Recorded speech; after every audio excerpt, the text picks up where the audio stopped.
What's up, y'all? It is Connecting the Dots, and I am Kymmy Coco. And really, my name is just Kim. You could just call me Kim. And today, Caleb is still out because he's recovering from his injury, so he'll be back soon, though. Today, we have a special guest co-host, Patrick, a.k.a. the active activist on social media. What's up? What's up? And we are going to go through a couple of topics today and kind of review how everyone's weekend was and how everyone's new year has been going. Jay Black, our producer, he's been very active in his business with the Black-owned business highlight that he has a show called. What's your show called? Black-owned. Simple. So if you notice, if you go to Black-owned on Innovative Black Station, follow Innovative Black Station on Instagram, you will see that he was at the grand opening. I think it's just a pop-up restaurant, right? For yeah, they just did it like a pop-up. So Future did a pop-up. It's the same spot they actually shot the video at. Okay, so it was him and Drake did a video there. Is that what happened? Oh, cool. Because I don't know. So this video's So going viral. I saw Everybody your talking video about it, though, and making it was memes. amazing. Did he see that? Did he repost it or anything? Not yet. I tagged him in it. Okay. And his people, some of the people, like some people affiliated with him, they reposted it. So. Okay. You know, so That was nice. That was a Yeah. great production. Make sure plug. y'all check out Black Owned. Also, something I saw on your page, your dad, he won the car show. at the car show. Was it in Ohio? That was Okay. dope. I didn't know That's that what's your up. dad was into cars like that. Yeah, cars, bikes. Really? The car he actually had in the car show, the El Camino, he didn't have that since '93. Wow. So I think over he's always been working on it, but over the last 3 years he been Displaying it? Really putting in a lot of work. This was the first year he ever displayed it. So Oh, that's what's up. So he won? The first he won show. first place That's for what's up. his motorcycle and for the bike. Congratulations, Jay Black's daddy. Yeah. We can't wait till he have him come down here. Black. When is he coming to Atlanta? Say, Well, we need to invite him to come to Atlanta that's right. so We he can get be on the that, show. get that going. We already had your granddad. That's on a previous episode. Check that out. That was very, very, very, very, very, very informative episode. It's always good to talk to the elders and kind of get their insight on stuff. You can't take that kind of stuff for granted. So, another thing that's been going on, Patrick. If you remember, Patrick was on a previous episode that we have. He is on the show Cop Watch America on BET. Very controversial show, and there have been some things going on here in Georgia as a result of that show. Now, you may notice that you haven't seen it on its regular time slot. It's still on demand. Yes.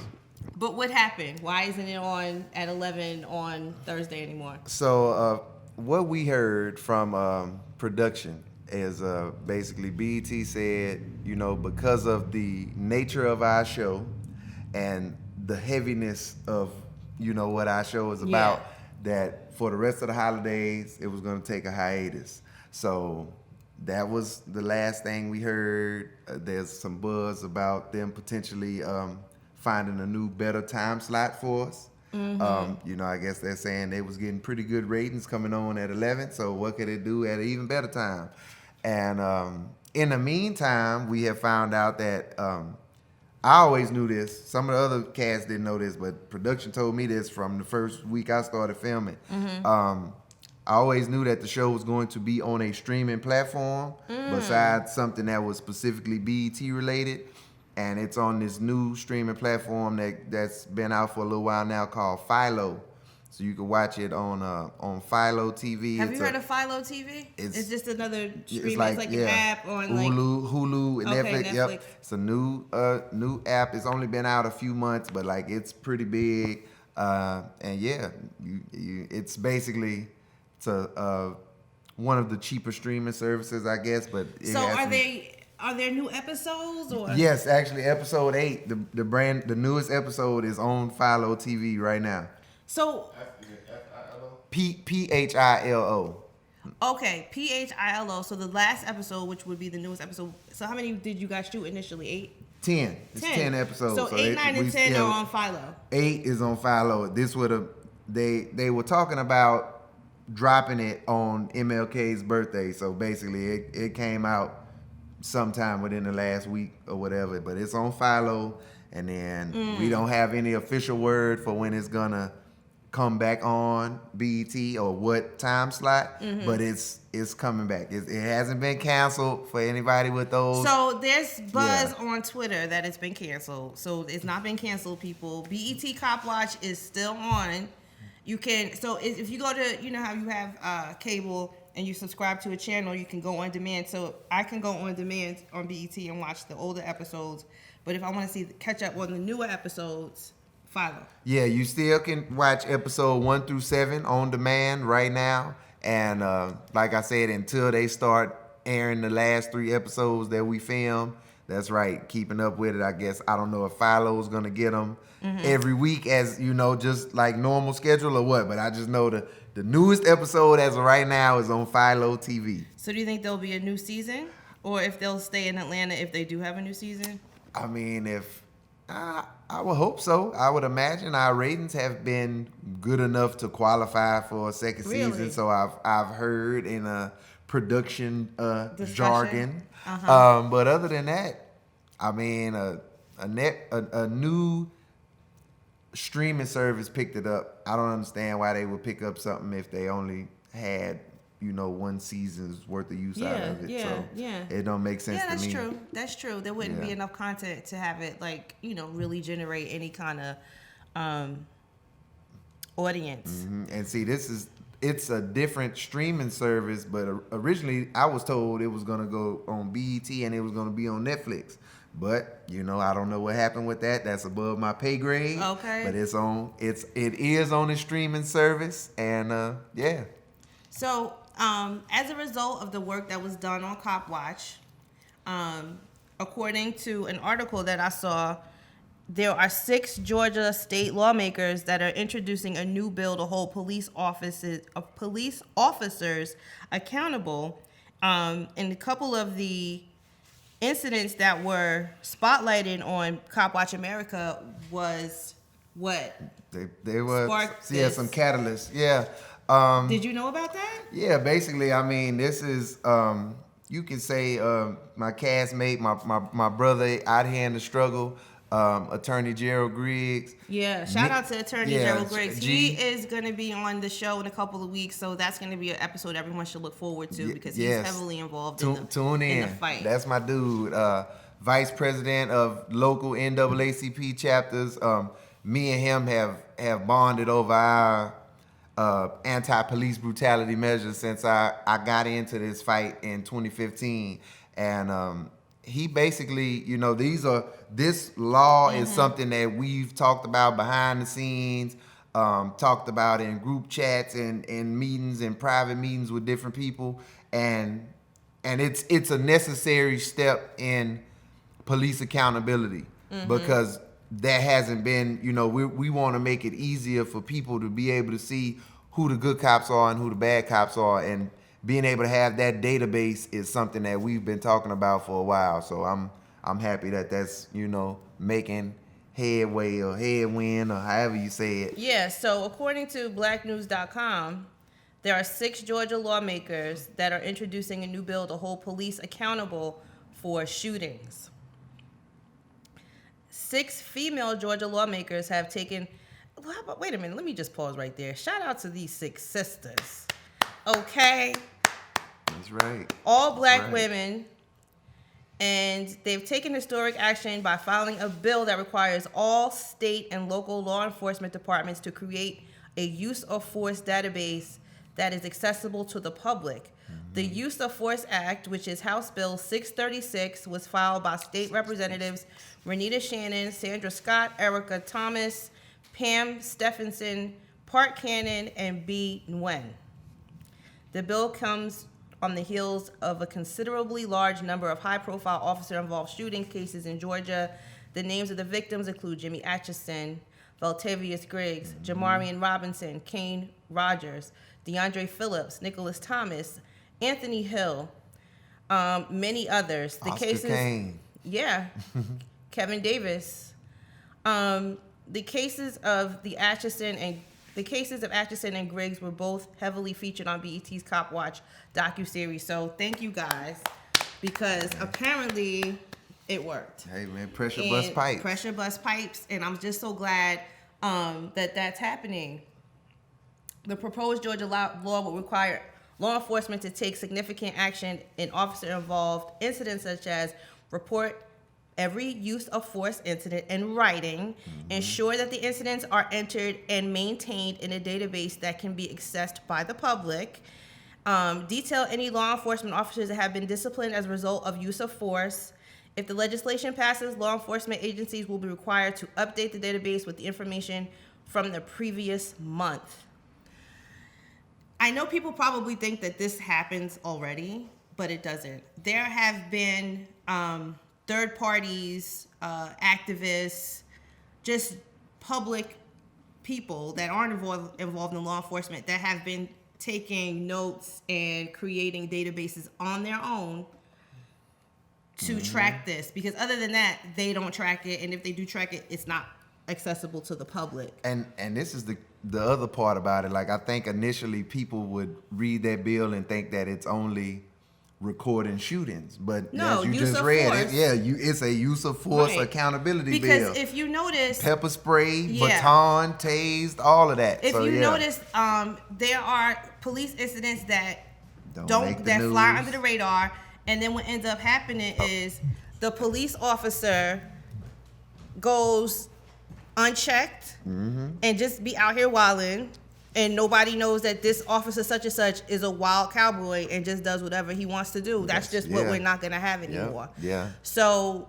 I'm proud of them. I'm proud of you guys, and I'm happy that these 6 lawmakers have gotten to the bottom of it and are going to get it passed. So just make sure that everyone stays on top of it, because right now it's just a bill. It's just a bill, and you got to get out there and you have to, as the public, you have to voice your support for things like this. Like, you have to let it be known, yes, you want to know who the good cops and the bad cops are. You want to know when officer, asshole, or officer quick to use the taser or the pepper spray is the, you need to be aware of this. You want to know when officer whatever leaves Hodunk, Wisconsin, and moves to Atlanta, and he brings his attitude with him, and nobody knows that he was out there shooting people. We working. That's gonna be on another bill. We working on that. It's a bill me and some of my my other activism buddies working on. We calling it the bad cop bill for right now. Oh, okay. And that's gonna bring another aspect of accountability to, okay, this bill's gonna identify them, and then our bill is gonna come up with the punishments for the cops that are getting in these cases and getting away with murder, so to speak. From other places. Like I guess our bill, of course it's gonna start out locally, but the goal is for it to be a national model. Okay. But exactly, you shouldn't be able to leave Podunk, Wisconsin, and you've been whooping people ass, or you got a unjustified shooting, but you didn't go to prison, or you weren't convicted, but you killed somebody you shouldn't have.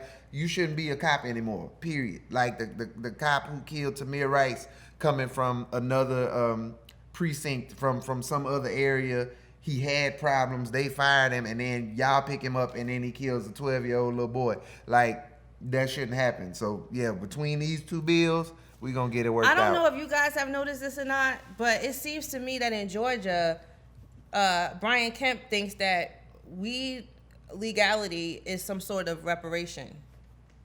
Oh, wow. Oh, yeah, let's I mean, he dig really into thinks that. he's doing everybody a favor. Don't get me wrong.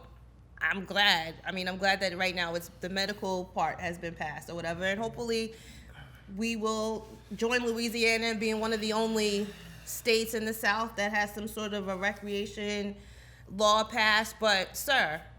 That's no, like, no. If you're not making a guaranteed pathway for us, we're not gonna forget that this guy ran his campaign based on the fact that he is very, very, very adamant about not letting people in here from other countries. He's like Trump. He endorsed Trump. Trump endorsed him. He's a part of the machine. Let's not forget that the whole thing with voting machines and all that. Let's not forget that he cheated his way to win. Like, I think everyone sees how on board he is with weed, and everybody sees him posed up, on social media with rappers, and they forget who this man is. Let's not lose sight of that. and let's make him accountable and make him sign these bills when they come across his desk. Don't get blinded by the fact that he's like, buddy. That's right. And He he's gonna like, make his money. He want to make his money, and weed is lucrative. So of course he's not an idiot. He's right. Yeah, and there's plenty of land out in rural Georgia to grow weed, and it's great. But look, sir, I mean, we could all go to California for that. We need to make sure that y'all ain't down here trying to make the South rising. Yeah, let's work on these cops killing people and getting away with it first. Speaking of the South rising again, did you guys hear about the state of Virginia having to claim a state of emergency because the white supremacists, aka the gun enthusiasts? Well, let's not. Some of these people hide behind the fact that they want their guns, but really, I'm a gun enthusiast, but I'm not a white supremacist. So you gotta. I mean, yeah. It's the way there's a way to get around, because just like in Charlottesville, right? They were supposed to be marching because they didn't want the statue to be torn down, but we see what happened with that, right? Rest in peace, Heather Heyer. May your memory live forever. She was killed by some white supremacists that just like ran through the crowd with his car, and we see what happened with that. But now what happened this week is they were going to propose legislation. I think that they can't bring guns to the Capitol, and so the gun enthusiasts. Gun enthusiasts were saying, "Oh no, we are not going to let you take our guns away, and we'll meet you down there anyway."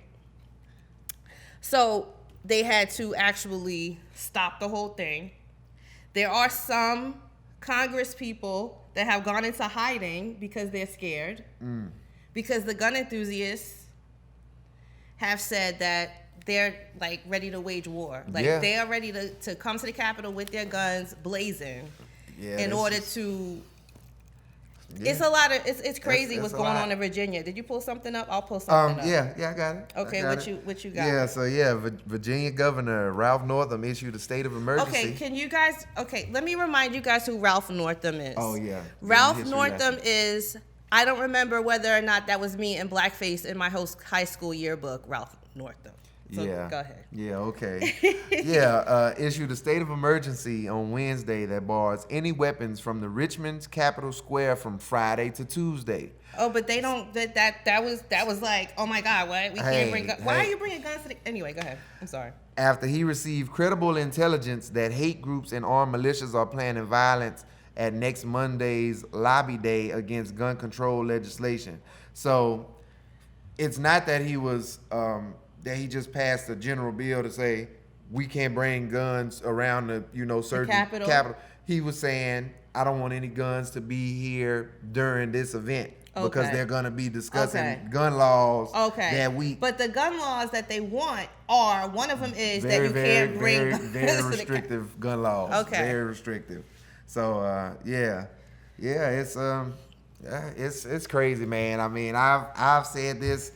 Virginia is one of those candidate states. If the Civil War was gonna pop off, or the race war, or whoever, you got a lot of gun nuts in Virginia. Okay, so a lot of gun manufacturers. The NRA's headquartered there. Like it's a lot. So speaking of that, that's all tied into this. Police arrested 3 men in Georgia who were allegedly involved in a white supremacist group with plans to overthrow the government.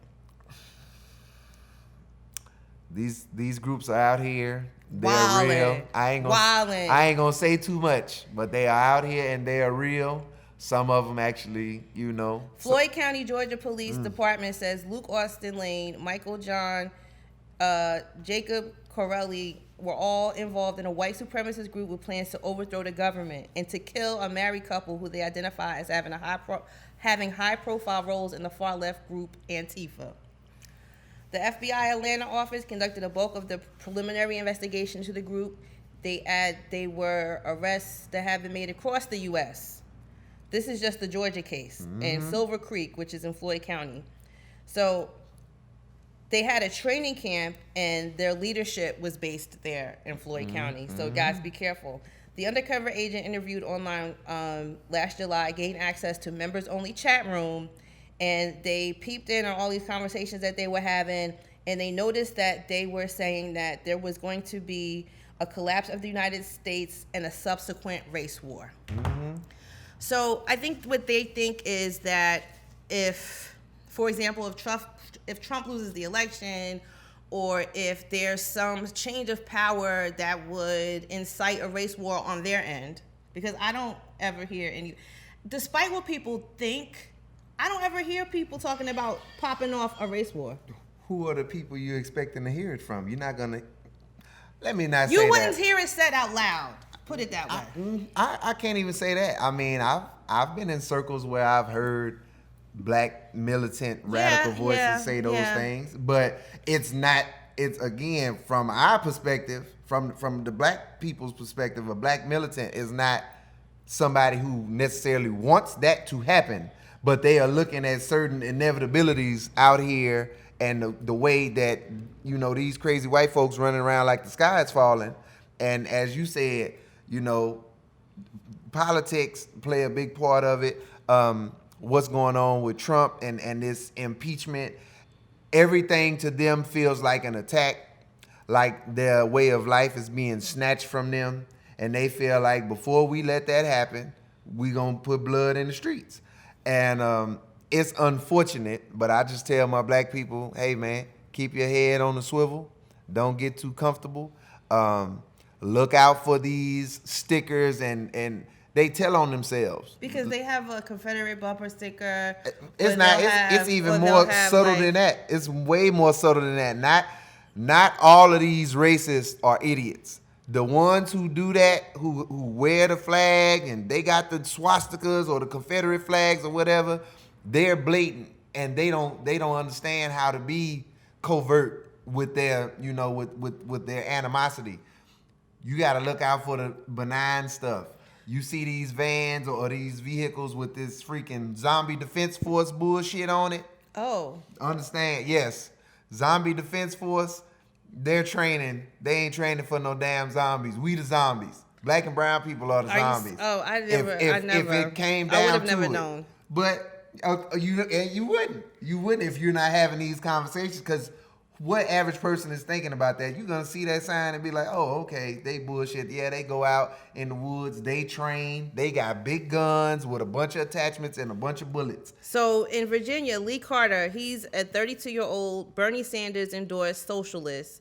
He wants to allow public school teachers to strike without being fired, and has in fact nothing to do with guns. But some gun rights activists wrongly interpret it as an attempt to fire law enforcement officials who might refuse to comply with gun control laws introduced by Virginia's new Democratic legislative majority.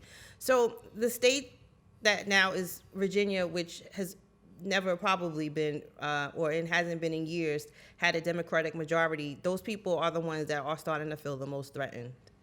So as a result, Carter said he's been tormented with threats and abuse on social media. He said people say stuff like, I'm going to make sure you don't live through this legislative session. So he's had to like go into hiding. So they're really, really, really serious about this whole thing about guns and about the Democrats, quote unquote, taking over, which some of the things that are happening are inevitable. We were talking about this on our conversation that we had, our weekly meeting. And we were saying like, well, I was saying that the changing of the Congress to more people of color is making people feel very threatened, right? Like more people are voting, more people of color are getting involved in politics, and more people of color are saying, look, I don't really care about like anything else but what is going on with my local law enforcement, my local politics, my local, like people are, and they feel threatened by that. So when you don't pay attention to it, when a group of people don't pay more attention to it than the other group does, then that group ends up having more control. That's not what's happening anymore. I mean, so I just think that, I mean, whatever. We're gonna see what happens. It's a numeric. It's beginning to become more and more numerically impossible for them to have these dominant, you know, statuses and positions in society without them cheating. AKA, you know, why we have a Governor Kemp. Kemp can't win without cheating. right wing cannot win at this point without cheating. Man. The popular vote showed you what happened. 3 million more people voted for Hillary Clinton, by the way, which if she would have been elected, a lot of these things that are happening now, these people getting more and more blatant, talking about, these race wars and being violent. This would have happened the day she was sworn in. These threats would have hit. So whether it comes now or whether it comes later, it was still coming regardless, because the times are changing too much for them. As I call it, the boiling pot method. Right. Or the boiling pot, philosophy. Mm-hmm. People can deal with a lot over time, but people can't deal with a lot all at once.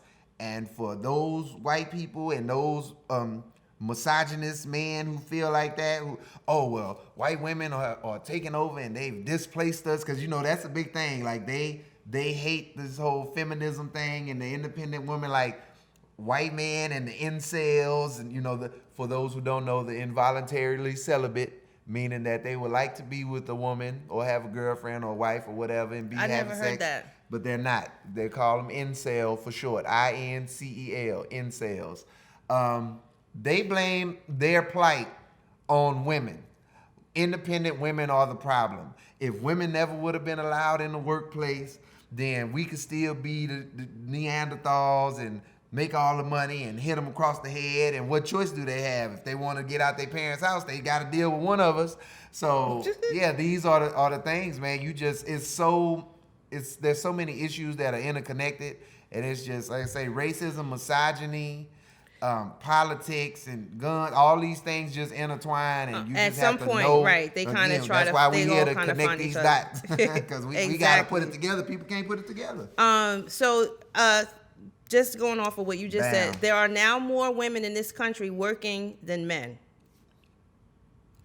And the cultural shift is partially to blame for that. Women make up to 50.04 of payroll jobs in the U.S., signaling that women are benefiting more than men from today's tight labor market. This is from Market Watch on CNBC.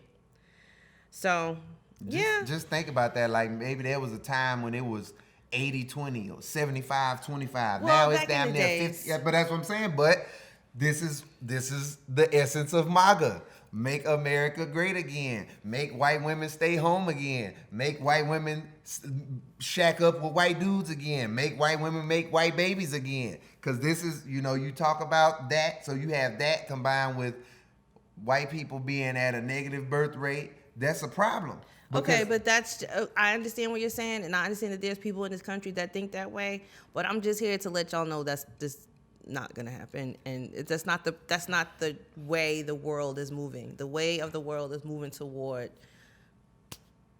I don't know. She's right, but I mean, I'm gonna tell you again, pay attention and protect yourself at all times, because you can't put nothing past none of them. That's all I'm telling you. Proceed with caution and do whatever you do at your own risk. But I mean, the world is changing, but because the world is changing, it makes people they're trying threatened. so hard to stop it from changing, and they're willing to go the violent route to do that. Well, we'll see, but that doesn't always work in their favor. It might not. Speaking of cheating and all the stuff that we've been talking about and MAGA and blah, blah, blah, there was a really, really, really good interview that came on this week with Rachel Maddow, and she interviewed Lev Parnas, and it was it was funny because it was kind of like we kind of already knew, right? These are the things that have came out in the impeachment hearing.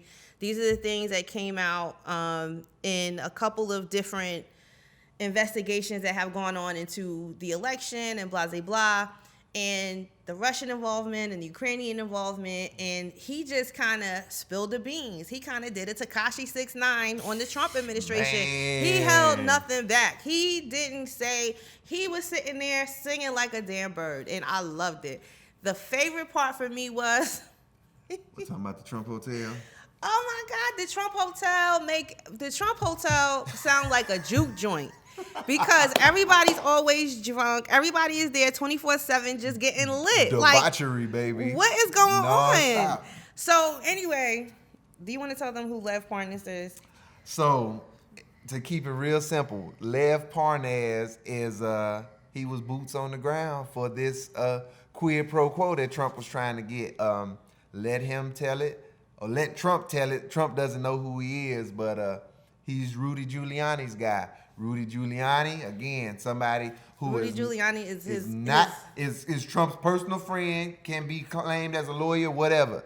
Rudy Giuliani is not elected government official. No. He has no business federal job of any type. He has no business brokering any deals with any foreign country. He is not an ambassador for the United States. He don't get to put a fix-it guy on to do nothing. So yeah, so when his guy comes out and got receipts and text messages, and yeah, we was here, we was there, and the fact that all his receipts corroborated what she said, what was already out there. And to make it worse, one of the ambassadors that was there, who was supposed to be doing her job, Jovanovic, they kicked her out, and they told her, you need to leave, and if you don't, then what did he say? He was like, it'll be hard on you. So they're taking that as a threat. We don't know, because y'all operate like the damn Sopranos. Were y'all trying to kill old girl or what? The whole thing is a mess. If you get a chance, check out that interview or just read about how much has come out. The way they are running this government is out of control, y'all. And it's like they are stopping at nothing to try to get this guy's deals done. And this is like what I was saying. You know, society is trying to go one way. We're getting more and more diverse, and the more and more diverse we get, the harder they have to cheat. And you know, that's getting to the point. Basically, like right now, where we're at as a country. Okay, he's been impeached. No one right now believes that the Senate is going to convict him, but it's not because they don't have the right to or they don't have the reason to. They don't care. They are putting their personal well-being and their wish to maintain the old ways above the law. So one of the people that Lev Parnas brought up, I mean, he was naming names. He was naming a whole bunch of people that are elected officials. Devin Nunes. Yeah, Nunes. Devin Nunes. Sending text messages talking about he didn't know and he didn't recuse himself like he should have. Yeah. He's trying to sue somebody. They getting him kicked off the intelligence committee or some committee he's on. So, knowing all this, the U.S. Attorney General is involved in it too. He's acting as Trump's personal attorney. It's a mess. So, good news is the impeachment trial starts on Tuesday. They have named 7 people, one of which, Hakeem Jeffries from Brooklyn. Mm-hmm. Love that dude. Yeah, he cool dude. I like him. We'll see what happens. You know, we'll talk about it on future episodes. Hopefully, we get some reciprocity here. I mean, you don't think that they're going to impeach him, but they might. They could. I mean, they will, but will they remove him? I mean, that's what I'm saying, the conviction and the removal from office. And the reason that I'm saying that they won't is it's not likely. I wouldn't bet my money on it as of right now. I've been talking to Trump supporters from coast to coast and breaking it down to them. You know, I'm telling them as a military vet how things work. There's protocols. There's a way Trump could have still done what he did, but had he used different people. Because think about it. When Bush was president and the whole thing that he had going on in the Middle East, there's really not much of a difference between how he was dealing with his personal businesses, with the oil shit, you know what I mean, with his vice president, and how, I mean, we're from Texas, right? We know that everybody and their mama worked for the oil companies. Yeah. Everybody and their mama was going overseas to work for Schlumberger, But they did what they did in the Middle East, kind of for their own personal business. Oh yeah. But they didn't do it like this. Yeah, I mean, what's his name? What Cheney did? Cheney definitely was in violation of an emoluments clause. No doubt about it. But I mean, you're right. They didn't do it this dirty. They didn't do it this blatant, and they were allowed to fly under the radar. And you know, the thing with Trump is like he still could have kind of tried to flex his muscle. He's too much of like he's got to show mafia everybody. Boss. He's trying to be a mafia I'm boss. a narcissist. He's a fake ass mafia boss. I don't do nothing on the low. So he can't do nothing without telling a bunch of people and trying to be all Showboating. Being loud. Everything he does is loud, even when it's wrong. Loud and wrong. So Trump. what the good thing is, I think that is a part, because impeachment is kind of like up to them. They kind of make the rules, who's going to do what. I think that they ended up voting to have witnesses, right? I hadn't heard that yet. But I know what they did say was they wanted, what's the guy, his name starts with a D. Some attorney saying, I'm not Trump's attorney, but I'm here to defend the Constitution and blah, blah, blah. Okay, well then that means you're an expert witness. And if they can present expert witnesses, then we can present expert witnesses. So yeah, you're right. They did talk about that, but I don't know what exact wording, verbiage they use. I think they came out with the rules like really recently. It's going to be devastating. Let's see, what does this say? Senators gear up. Let me see what it says here. Let's see. That is crazy, though. I mean, if you think about it, how messy it is. He's not even going about it like trying to hide anything, because in his mind, in Trump's mind, he could do whatever he wants. He literally says, I can do whatever I want. He said that before. So yeah, shoot somebody in the middle of Fifth Avenue and get away with it. Let him tell it. Yeah, impeachment standoff. Yeah, I can't find anything. Marco Rubio, oh my goodness. Every time I read his name, I just think he's kind of started all this because he got the that report for his own benefit, and it ended up backfiring on him. So when politicians are campaigning or whatever, they pay people to get dirt on the other. That's just the way it's called opposition research. So the people that they got to do the opposition research, at the end of all that, it was the Steele dossier. That was like the thing that kept getting traded. It went from the Hillary Clinton campaign, and when she got out, and went from Marco Rubio initially to Hillary Clinton's campaign, and then it just kind of went around to who was going to benefit from it the most. So whenever each candidate got knocked out, they would give it to the next candidate. Like, okay, well, this is what's going on with Trump. So behind the scenes, a whole bunch of people knew what was going on with his campaign before the public found out.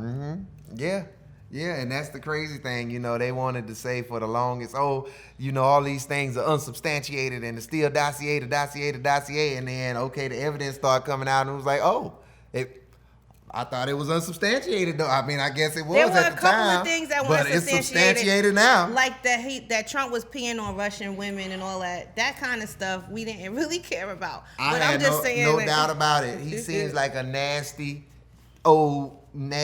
big belly white guy, definitely. And again, the narcissism in him. Oh, Obama slept in this bed? Well, lay on this bed. I'm gonna pee on this bed, because peeing on this bed is akin to me peeing on Obama, and I'm above Obama because I'm Trump and I'm the smartest person in every room I go in. And how dare Obama embarrass me at a freaking correspondence dinner? What was the White House press whatever dinner where he clowned him? Fired him up making jokes. But so tomorrow, just so that y'all are paying attention, when you see this episode, it will be after MLK Day, so you'll already see the aftermath of what's going to happen. But the actual rally that's going to take place is going to take place tomorrow. Is it by design that it's going to take place on MLK Day? Sure it is, because that's what Trump does. He fires up his base, and his base are a bunch of racist people. A bunch of bigots. And so this is just perfect. And is it by design that it's the day before impeachment? I'm sure, because he's gonna try to again fire up his base. So we'll see. Yeah. In other news, speaking of creepy people. Oh. So last week we had a guest. Go check out that episode. It was very, very insightful. We had Andrea Wise Brown on, and she talked about mental health. And she gave some important information about where you can go to find a medical health professional in your area, and you might be able to get it for free. So make sure you go check out the previous episode and check out what she said about that. So I didn't get a chance to bring up this next topic that we discussed, Patrick and I, because it was like not important, because mental health is more important than this. But I see that this woman is still bringing up this topic. She's tripled down now. She doubled down now. She's tripling down on it. Lonnie Love. So a week or so ago, she was on her show and she said something that kind of riled up a bunch of people. And what she said, I really don't want to misquote her, so let me go ahead and quote her. So let me see what she said. I can say it. I don't even need to read it. I know exactly You don't what want she to said. misquote her. No, but let's go ahead.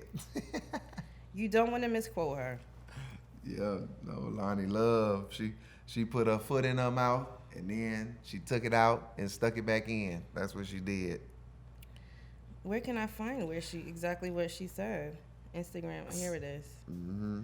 Maybe I could just go on Instagram because it was like everyone was posting it. Yeah, just type hashtag Lonnie Love and see what comes up. Because remember she had to, cut her comments off and kind of try to sanitize and put up the fence around her social media because she was getting drugged What do you for mean? filth. Well, she's still on Twitter and she's still saying the stuff that she said. Yeah, but I mean, yeah.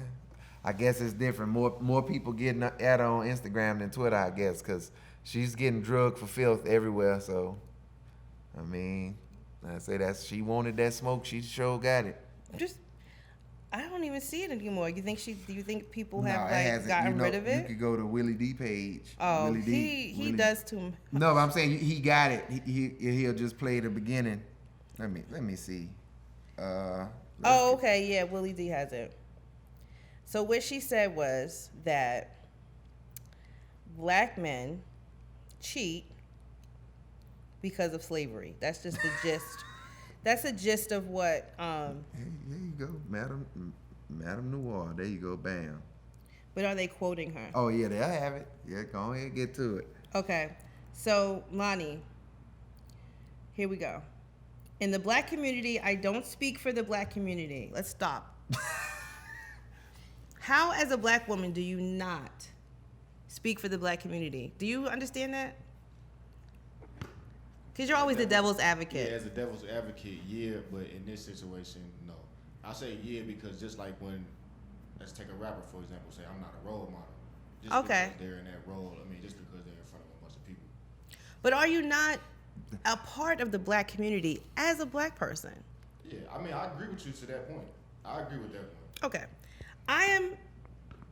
In the black community, I don't speak for the black community, but I do think that a lot of black men, they really don't know how to have true, faithful relationships. They think because they have money, because they have power, that they can treat women any kind of way. And that is something we need to work on. Money and power does not mean that you can just do whatever you want to do. So Adrienne tried to chime in and stop her from killing herself on national television. And she said, I think sadly in so many cultures, that is a whole machismo thing that goes across the board.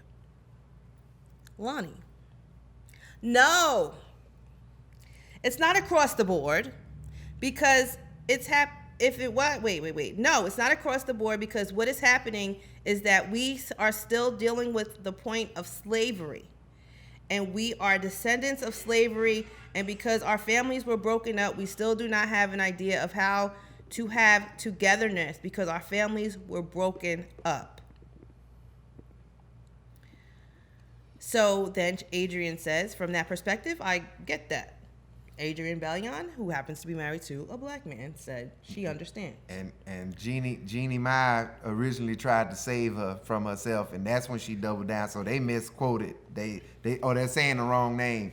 Jeannie Mai tried to correct her first, and was well, like, she didn't say anything, so they couldn't quote her because all she did was make gestures. Like, no, she actually can't. I thought that was her on there. She was like, no. That was Adrienne. So then Amanda Seales, who's now on the show, who's another man basher. I had to. But I used to love her. I had also to welfare reform in the 60s and 70s. This is but that's for another show. So Lonnie said, when you hear Joe Budden say he works so hard, it's not a bad thing. He's saying, Kevin don't want to be poor no more. He's like, let me go out here and make this money because I don't want to go back to where I was in Philly. He was using it as an excuse. And we modernize it. He don't want to go back to where he came from because he'll lose the power. I don't know what she's talking about. Yeah, But she should have never said that. I don't know why she said that. And then to triple down, like I said, she tripled down because then she's on Twitter saying, this is what she said on Twitter. And I think it was like yesterday she said this on Twitter because I like immediately responded to her. Let me see where it is. And this is my thing. Like, reading it doesn't really give you the full rundown of how it like actually happened. Like, when you watched it live, she basically made the blanket statement. She tries to, say no disrespect, but disrespect. So I'm not speaking for the black community, but black men have a problem, being faithful, blah, blah, blah. So first it was all black men. Then she tried to backpedal a little bit, clean it up a little bit. Well, a black man with money and power. Well, let's talk about that. What is a black man with money and power in the United States? According to many black women, this seems to be the universal standard that I have found from coast to coast. You're not even considered having money, so to speak, unless you at basically the $50,000 a year mark or better in the first place. You of course balling, or you're on your way to acquiring wealth once you hit that six-figure $100,000 mark. But I don't care because the people that make $50, some of them, I don't even think that. I don't know why she said that. But I'm just making this point. So she's saying that black men that have money and power. She switched it up, but this is the thing. Like, every man with money and most men with money and power are narcissists, and they do what they want to do because they can. Because they don't have to apologize because they look good, or they have whatever position, or they can buy whatever they want. Yes, people with money and power are assholes a lot of time, and they not only mistreat the women they're with in their lives, but they mistreat other people in their lives. So that's a powerful, that's rich man rich trait, people. and even rich people. I think that's a general statement because that's men or women. Like, you can say that. Yes, what she said. Yeah, exactly. White, So then this is the part that got me, because Lonnie Love, who just happens to be dating a white man, said, some folks are so mad that I have a dude that likes me for me. I joke, I drink, but I know I'm black. Get over it. I hope you all find some happiness. No one even cared about who she was dating. She's not someone that is like, Oh no, a lot of people cared based on her comments.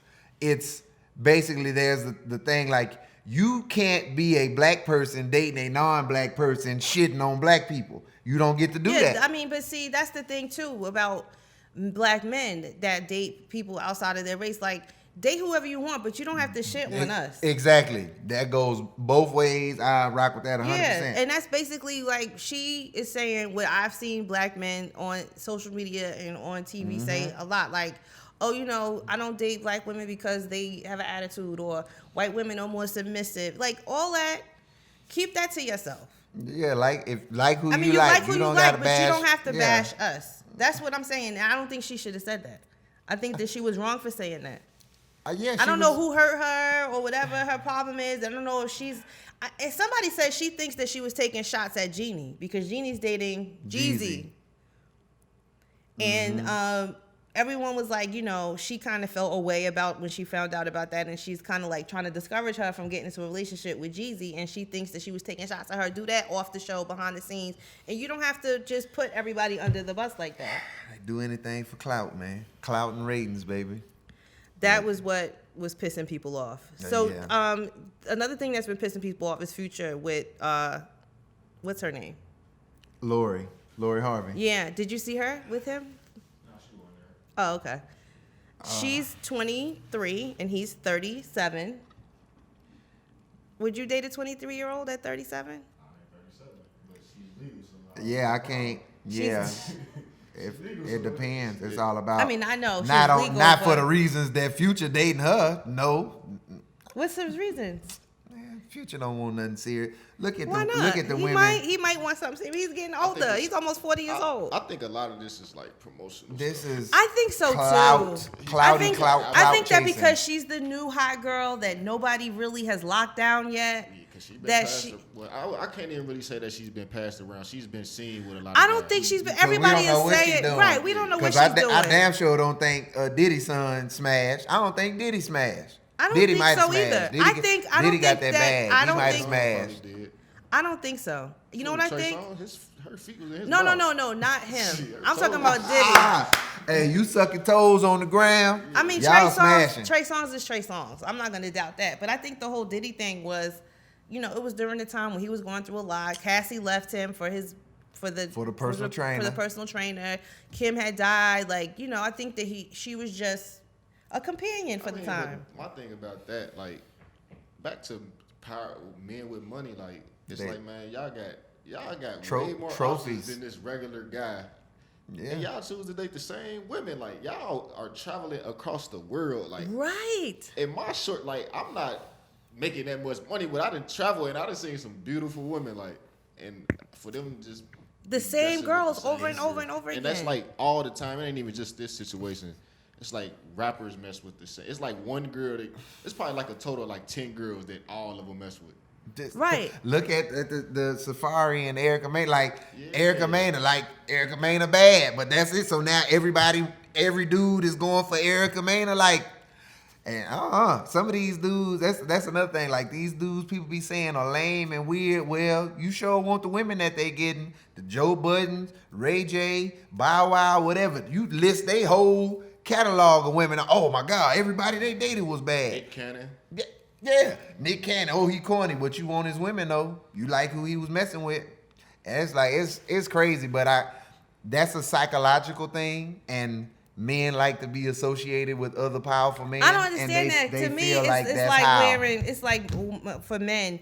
To me, it's like wearing another man's pair of shoes. Thank you. Like, would you put your foot in another man's pair of shoes? Why do you guys continue to fuck behind each other? I'm not. That's this. I've always been against that. I don't get the logic behind that. Is it a competition thing? Like, I'm gonna take. I think that is it. But you have to.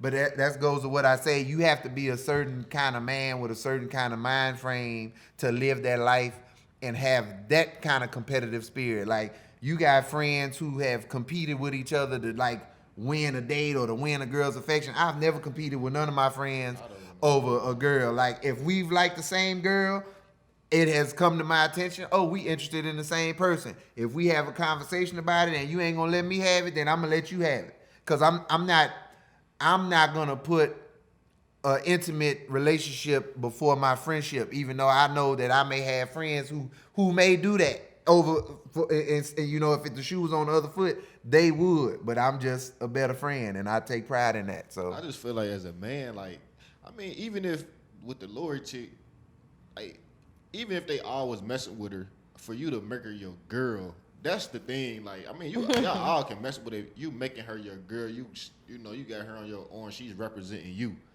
Like, right. Yeah, that's tough. Yeah, if she, like you said, everybody if she know, pass around, she pass around. But if she about it, like the guys that she passed around with, you just was with them hanging a week or two ago. Like, it's just, I couldn't do that. I say y'all might as well ran train off the rip. If that's how we doing it, we just gonna share everything. Another thing that happened last week that had everybody like, why is this happening? Odell Beckham was in the locker room for the LSU championship game, and he smacked a security officer on the butt, and they issued an arrest warrant for him. But the officer said that he's gonna not press charges on him, so that'll be dropped. So that's good news. But we just need you to calm down. He was doing too much. He was drunk. You see the rest of the videos? Yeah. When he grabbed the megaphone from the band director. Yeah, man, he was doing the most. Karl Malone. Remember he was boxing. He was playing basketball with Karl Malone. And there was another video I just saw today. He ran up to some dude, start punching me, but he was punching him. He was punching him hard as hell though. Oh man, yeah. Police was looking at him like they was ready to arrest him. He was on it, man. So you guys haven't seen the Aaron Hernandez documentary, is that right? I've not. Okay, we can't talk about it. We'll save it for another episode. But let me tell you, that is some shit. And if you, as Americans, put that much energy, faith into football players, we got a real fucking problem. They said, like I said, I haven't seen it, but they said a lot has to do with CTE. I mean, they tested his brain. I mean, his behavioral problems, I'm sure, have to do with CTE. The things that he went through, even in college, the drugs they gave him, the passes they gave him, the things that he did that he was able to get away with just because he played football. It's like, really, y'all? As a country, it has nothing to do with this individual, because if it wasn't him, it would have been somebody else. You know what I'm saying? They do that to. This is But this they, is yeah, the that's life what they of do athletes. to people that. Yeah. I mean, like. But they create monsters. They But no, I'm literally just saying, create even monsters. anybody that they feel is like a superstar, they Yeah. gonna give them that pass, no Yeah. matter who they are. Like They don't care what they happened gonna to give you. them a pass This- because they're gonna bring that money in. They cash cows. Yeah, I this- see. this I machine understand gonna chew that, you but up you and have spit to you look out. at your life from the perspective of a victim sometimes. And if that was somebody in your family, and the reason why this person got off is because they play football, like imagine how that would make you feel. You see, rich people do it all the time. Yeah, I'm not. I can't. I can't be mad. I'm an athlete. I was a superstar athlete. I happen to be an AB honor roll student, but I had some people that was close to me that was not students of my caliber, but they could dribble that basketball, or they could run fast, or they could hold that football. Like it is what it is. It's Because they're certain cash battles just cows. ain't even worth Favoritism. having. Favoritism. Like you said, if you got that superstar potential, and they see dollar signs when they look at you, oh man, he gonna go to the college, and then he gonna go to the league, or oh, he run track, he gonna go to the Olympics, and it is what it is. People gonna let you make it because of the potential that they see in you. And you got to think, like, even with anything, like, they only, what is it? You only as good as they can use you or something like that. Like, Yeah. the NFL don't care. Or Yeah. Them teams don't care. Like, if they can't use you no more, once you retire, that's why you see a lot of players going broke when they retire and stuff like. After they done with you, bro, I don't need you no more. So why am I still helping you? Yeah, they don't That's how they care. looking at Players it. Association don't do nothing for you. Like, I think they got the Retired Players Association or whatever. But like, yeah, and people get mad. But this is the thing. Like, if you're somebody who's in the league, and not everybody is a big superstar getting these big super $1 million contracts, and they could just live the rest of their life off their millions. Not everybody getting these kind of contracts, but it's like you have to have somebody in your corner. And I get what you're saying. You have to have someone in your corner, and you have to have a self-advocacy. The people that were in his family, in his life period, they were more Yes, concerned people. with him making money Yeah, I said than. they yes people. That be Yeah. the about people with money. Yeah, you got a he lot of didn't yes have no people around. accountability because nobody was looking out for his health. And if that's the thing, if you willing to trade the health and the life of your family member for money, then like I say, you wasn't ever in their corner in the first place. You was using your family member just like the NFL or whoever's trying to make you ain't no different than anybody else trying to get paid. We gotta do better, people. We gotta do better. I just feel bad for those families, the victims. So Hey, but a quick note, editor's note. Hey, it's better to be on the defense. I was a linebacker. I was laying the hits. I was doing the hit sticking. I wasn't getting hit stick. yeah, those My brain CTE, is not rattled. He had like he had like nothing left to his brain, and then Player like Antonio Brown, he might be going through that. Like when he got hit by a Bengals player, like I think we see him tripping. Even just seeing what Odell was doing, like he might be dealing with something like that because you a grown man, you got to handle your liquor. He's a I don't kid. blame him, but he's what 25, 26 years he's old. like, is he that old? No, Is he he that just old? graduated from college like 2 years ago. Nah, he played for the Giants for like 4 years. Did he? Was it He that might, long? yeah, you right. 25, 25, 26 years mid old. 20s, yeah. How But old is he? for you to be acting that wild, unless you just, he's an entertainer too. So you could have been doing that He's just an to draw the entertainer? attention. Yeah, he let him tell it, What do you mean he's an entertainer? He likes to He's ham it up 27. for the camera. 27, Yeah, nah, I can't make no excuses for 27. Well, y'all, we're gonna wrap it up. Oh, okay. Unless you have something else that you wanted to talk about. Nah, man, I appreciate being on the show, man. I think we hit all of the relevant points I wanted to hit. Make sure you guys check out some previous episodes. Make sure you check out Black Owned too. Make sure you guys pay attention to the impeachment trial. Also, the debate went on. I didn't even watch it. I mean, there's no takeaways from that. There's really nobody that I specifically have. I mean, my guy, he dropped out. I liked Corey. Oh, But you he's gonna book gone. him? And Okay. so now I have to find somebody else. But make sure you guys pay attention to what's going on with that. And I think that's it. Oh, wait. I'll say one quick thing. So about the impeachment trial, pay attention to it. I would advise all of you to get versed on the term jury nullification. Learn what that is What is because it could be a possible thing to happen. So basically, jury nullification is when the jury acquits a criminal of an actual crime, but they just do not believe that what that criminal did was criminal in that case. So you walked out in broad daylight and shot a dude in the middle of the street for nothing.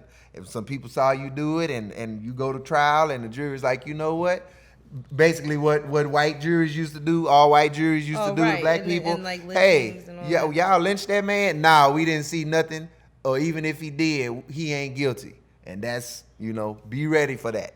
To me, the crime that was committed, we don't in fact believe it was a crime. So we're not going to charge you with nothing. We're not going to convict you of that because we agree with what you did. That's what jury nullification is. So what does that have to do with the impeachment? Do you think that that's what they're going to end up doing? The senators and the Republican base would like for that to happen. That is basically what the conversation is now. It was, for the longest, they were saying, well, you can't impeach him because no actual crime was committed. Well, the GAO came out and said, yes, a crime was committed. Him even trying to hold up the aid after it had been budgeted was indeed a crime off the rip.